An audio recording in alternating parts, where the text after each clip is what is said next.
গাঁজা। ধরো কেউ গাঁজা খেলো, কিছুক্ষণ পর তার মনে হলো সব কিছু বেশ শান্ত, মাথাটাও হালকা লাগছে।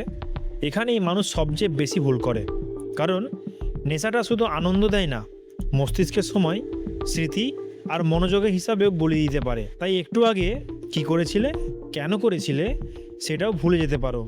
আর নিয়মিত করতে করতে এমন হয় যে নেশা না করলে নিজের অস্বস্তি লাগতে শুরু করে। মানে মজা দিয়ে শুরু, ধীরে ধীরে অভ্যাস।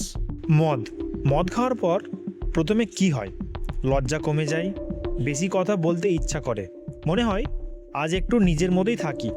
কিন্তু আসলে তখন মস্তিষ্কের নিজেকে নিয়ন্ত্রণ করার ক্ষমতাই কমে যাচ্ছে। তাই মাতাল অবস্থায় মানুষ এমন কথা বা কাজ করে ফেলে যেটা সকালে উঠে নিজেই আফসোস করে। আর সমস্যা শুধু ওই রাতের নয়, বছরের পর বছর বেশি মদ খেলে শরীরের ভেতরেও বড় ক্ষতি হতে পারে। নিকোটিন। একটা সিগারেট ধরানোর সময় অনেকেই ভাবে একটা খেলেই বা কী হবে, কিন্তু নিকোটিনের খেলাটা এখানে। এটা খুব দ্রুত মস্তিষ্কে পৌঁছে একটা ভালো লাগার অনুভূতি তৈরি করে। তারপর কিছুক্ষণ পর সেই অনুভূতিটা কমে গেলে মস্তিষ্ক আবার সেটাই চাই, আবার একটা সিগারেট, তারপর আর একটা। মাঝে মাঝে কথাটা একসময় না খেলে থাকতে পারি নাতে বদলে যায়। হিরোইনের সবচেয়ে ভয়ঙ্কর ব্যাপারটা হলো এটা শরীরকে এমন একটা আনন্দের অনুভূতি দিতে পারে যেটা খুব দ্রুত মানুষকে টেনে নেয়। ব্যথা অনেক কম মনে হতে পারে, কিন্তু সমস্যা হলো মস্তিষ্ক খুব তাড়াতাড়ি সেই অনুভূতিটা অভ্যস্ত হয়ে যায়। তখন আগের মতো অনুভূতি পেতে আরও বেশি দরকার হতে পারে।